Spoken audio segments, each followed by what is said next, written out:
guys, and welcome back to my channel. If you're new here, don't forget to hit the subscribe button and keep watching. It's a new year. It's a great time to start applying for jobs if you're job hunting. A lot more roles tend to be available around this time of year. So I thought, let me just share some of my tips when it comes to job interviews in particular. My favorite part of the application process for a job is actually the interview stage, be it over the phone or face-to-face. I feel like for me personally, that's when I get to express my personality the most. It's hard to get that across when it's like a written assessment or your CV. So for me personally, I enjoy the interview part the most. I get to be myself. But I wasn't always great at interviews, especially face-to-face. Obviously now, everything's pretty much virtual, so a lot of it will be happening via Zoom or Skype or Teams. So yeah, I'm going to be sharing some of my tips on how I built my confidence when it comes to job interviews. The first part of it all is actually preparing for the interview. Part of feeling confident during the interview stage is actually preparing for it. I like to do a lot of digging and research on the person or the people who are going to be interviewing me, just so I come in there a bit prepared.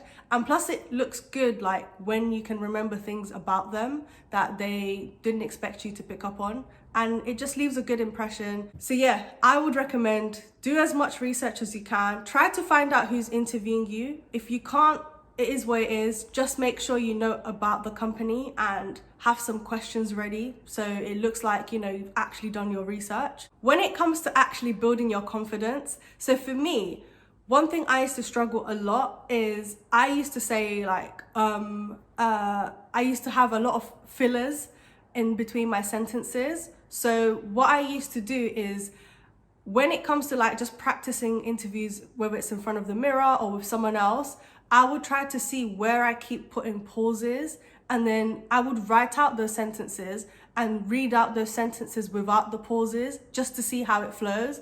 And that got me into the habit of not saying,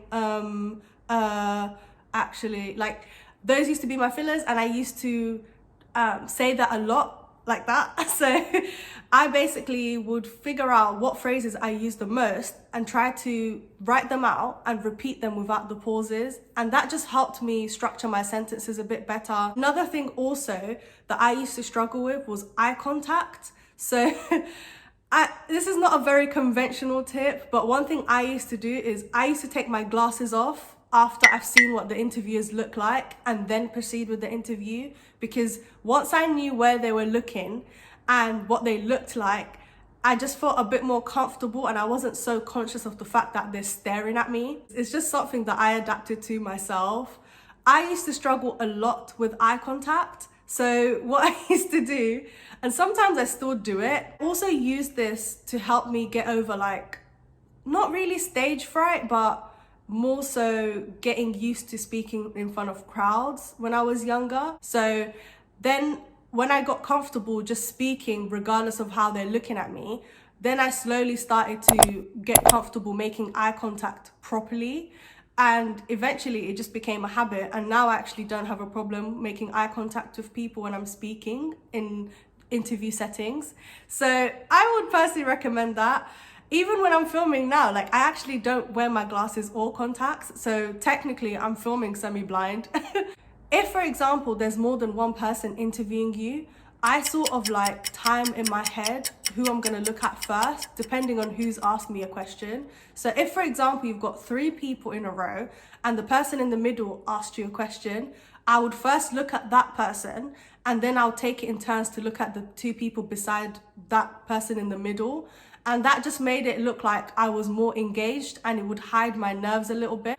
I'm not really a shy person, so this was more adjusting to the little bit of nerves that I used to get, because what would happen whenever I'm looking forward to something or I've got something big coming up, I have to sort of like balance the adrenaline that's rushing through me with my nerves, and sometimes I can't tell the difference between the two. So these tips are just adjusted to that, but you can apply it for yourself and see how it goes. When it comes to the actual interview and they're asking you questions, don't be afraid to pause. Say for example now, the interviewer has asked you a question and you've had a bit of a brain freeze, allow yourself to pause, and you'll be surprised by how short that pause actually is. Because when you think about it, you're in an interview setting, you stop speaking for 1 second and it feels like forever, but actually it just shows that you're willing to sit there and gather your thoughts and actually process what the person has told you.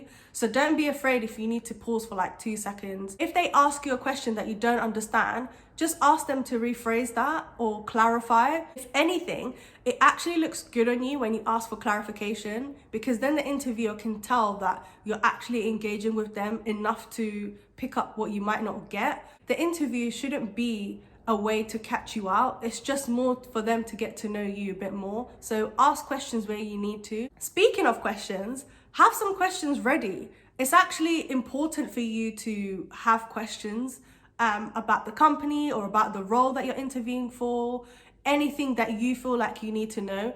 And it's not even just about like impressing the interviewers, it's more for yourself. Like, think of it from a selfish perspective. You are going into this role and you're going to be contributing to this company. So you need to find out if you're getting the best out of these things. So don't be afraid to ask questions. That's one thing I do need to work on myself. Like, I found that when I asked more questions and I got more clarifications, I would know whether to accept the offer or whether to take some more time to think about it and then maybe decline it.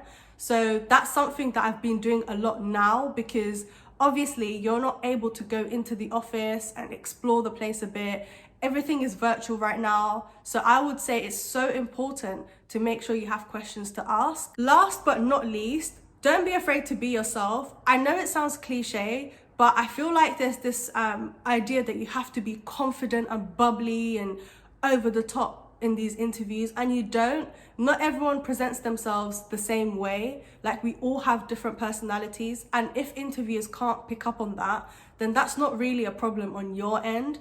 As long as you're clear about what you want and what you're asking for, and you're answering their questions, and you're just being honest, then it should be good. If it doesn't work out, maybe that role just wasn't for you. And you should also ask for feedback as well, just so you know what they thought about the interview. And it's just a good idea to get that practice in and see where you can improve. Just be yourself, because they've already read your application form. They're just trying to match a face and personality to your skill set now. So hone in on that. Just show them the personal side of you without having to put on a front, because a lot of people can tell when you are, and it just doesn't look good. So, you know, just be yourself. Interviews are not a one size fit all. Like, even the tips that I'm sharing now, I've adjusted it to my personality. So you can take these tips and adjust it to your personality too. It's not just everything fits into one box and this is the only way to present yourself in an interview. Thank you guys so much for watching. I hope you found this video useful. If you would like me to make more of these types of videos, please let me know in the comments below. As you guys can see, I'm trying to make my videos as accessible as I possibly can, because I believe that accessibility should be a standard and not an afterthought. If you would like to support me and my team in continuing to make accessible content, check out the description box below. Thank you guys so much for watching, and I will see you in the next video. Bye.